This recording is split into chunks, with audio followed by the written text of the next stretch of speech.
സാമൂഹ്യ സുരക്ഷാ പെൻഷൻ ഗുണഭോക്താക്കൾക്ക് വമ്പൻ സന്തോഷ വാർത്ത. സംസ്ഥാനത്ത് സാമൂഹ്യ സുരക്ഷാ പെൻഷനുകളുടെ അടുത്ത ഘട്ട വിതരണം ആരംഭിക്കുന്നു. 2026 ജൂലൈ മാസം 24 മുതൽ സംസ്ഥാനത്ത് സാമൂഹ്യ സുരക്ഷാ പെൻഷനുകളുടെ വിതരണം ആരംഭിച്ചെങ്കിൽ പോലും ഒട്ടുമിക്ക ഗുണഭോക്താക്കളുടെയും അക്കൗണ്ടുകളിലേക്കും കൈകളിലേക്കും തുക പൂർണ്ണമായും എത്തിച്ചേർന്നിട്ടില്ല. തുക വിതരണം സംസ്ഥാനത്ത് ഈ ആഴ്ച മുതൽ സജീവമാകുന്ന സാഹചര്യത്തിലാണ് ഓഗസ്റ്റ് സെപ്റ്റംബർ മാസങ്ങളിൽ ഗുണഭോക്താക്കൾക്ക് കൂടുതൽ ആനുകൂല്യങ്ങൾ എത്തിച്ചേരുന്നു എന്നുള്ള സന്തോഷ വാർത്ത കൂടി എത്തിയിരിക്കുന്നത്. എന്നാൽ ഗുണഭോക്താക്കളിൽ ആശങ്ക ഉയർത്തി മസ്റ്ററിംഗിൽ കൂടി വിജയിക്കുന്ന ഗുണഭോക്താക്കൾക്ക് മാത്രമാവും വർദ്ധിപ്പിച്ച പെൻഷൻ തുകയടക്കം എത്തിച്ചേരുക എന്നുള്ള റിപ്പോർട്ടുകൾ കൂടി പുറത്തു വന്നിരിക്കുകയാണ്.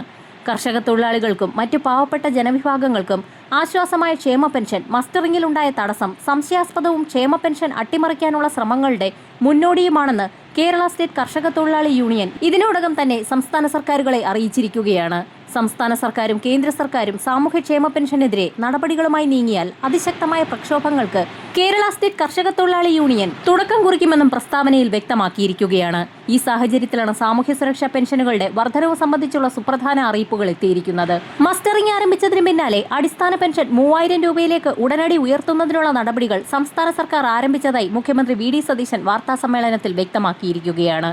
എന്നാൽ മസ്റ്ററിംഗിന് ശേഷം മാത്രമാവും ഗുണഭോക്താക്കൾക്ക് വർദ്ധിപ്പിച്ച പെൻഷൻ തുകയടക്കം എത്തിച്ചേരുക. ഓഗസ്റ്റ് മാസത്തിൽ ഗുണഭോക്താക്കൾക്ക് ഓണത്തോടനുബന്ധിച്ച് 2 ഗഡു പെൻഷൻ വിതരണം ചെയ്തേക്കുമെന്നുള്ള റിപ്പോർട്ടുകൾ വന്നതിന് പിന്നാലെയാണ് പെൻഷൻ തുക വർധനവ് സംബന്ധിച്ചുള്ള അറിയിപ്പുകൾ എത്തിയിരിക്കുന്നത്. നിലവിലെ ഓണത്തോടനുബന്ധിച്ച് വിതരണം ചെയ്യാൻ പോകുന്ന ആനുകൂല്യം നേരത്തെ ഒരു തവണ മസ്റ്ററിംഗ് നടത്തിയിട്ടുള്ള മുഴുവൻ ഗുണഭോക്താക്കൾക്കും ഒരു മുടക്കവും കൂടാതെ എത്തിച്ചേരും. സെപ്റ്റംബർ 30 വരെ മസ്റ്ററിംഗിനുള്ള സമയപരിധി സർക്കാർ നൽകിയിരിക്കുന്ന സാഹചര്യത്തിൽ സെപ്റ്റംബർ 30-നകം മസ്റ്ററിംഗ് പൂർത്തിയാക്കാത്ത ഗുണഭോക്താക്കൾക്ക് ഒക്ടോബർ മാസം മുതലുള്ള പെൻഷൻ തുക മാത്രമാണ് മുടങ്ങാൻ സാധ്യതയുള്ളത്. മസ്റ്ററിംഗ് പ്രക്രിയ തുടങ്ങി ആദ്യ ദിവസങ്ങളിൽ തന്നെ ജീവൻ രേഖ പോർട്ടൽ നിശ്ചലമായിരിക്കുകയാണ്. സംസ്ഥാനത്തുടനീളമുള്ള ക്ഷേമ പെൻഷൻ ഗുണഭോക്താക്കൾ ഒരേ സമയം പോർട്ടലിൽ പ്രവേശിച്ചതാണ് തടസ്സത്തിന് കാരണമെന്നാണ് അധികൃതർ വിശദീകരിക്കുന്നത്. മസ്റ്ററിംഗിന്റെ ഭാഗമായി വലിയൊരു വിഭാഗം അനർഹരെ ഒഴിവാക്കിയതിനു ശേഷം മാത്രമേ പെൻഷൻ തുക 1000 രൂപ കൂടി വർദ്ധിപ്പിച്ച് 3000 രൂപയിലേക്ക് ഉയർത്തുകയുള്ളൂ. അനർഹരെ ഒഴിവാക്കി വർദ്ധിപ്പിച്ച പെൻഷന്റെ സാമ്പത്തിക ബാധ്യത കുറച്ചുകൊണ്ടുവരാനാണ് സർക്കാർ ശ്രമം. എല്ലാ വർഷവും മസ്റ്ററിംഗ് കഴിയുന്നതോടെ മരിച്ചവർ ഒഴിവാക്കപ്പെടാറുണ്ട്. എന്നാൽ പുതുതായി പെൻഷന് അപേക്ഷിക്കുന്നവർ അതിൽ കൂടുതലാണ്. പ്രാദേശിക നേതാക്കളുടെ ഇടപെടലുകളടക്കം ഇതിന് കാരണമാകാറുണ്ട്. ഇത്തരത്തിൽ അനർഹമായി കടന്നുകൂടിയവരെ പൂർണ്ണമായും ഒഴിവാക്കും. പുതിയ അപേക്ഷകൾക്ക് അംഗീകാരം നൽകുന്നതിന് മുൻപും പരിശോധന കൂടുതൽ കർശനമാക്കും. സാമൂഹ്യ സുരക്ഷാ പെൻഷനു പുറമെ ക്ഷേമനിധി ബോർഡുകൾ വഴി പെൻഷൻ തുക സ്വീകരിക്കുന്ന ഗുണഭോക്താക്കൾ ഉൾപ്പെടെ 66.22 ലക്ഷം പേരാണ് ക്ഷേമ പെൻഷൻ പട്ടികയിലുള്ളത്.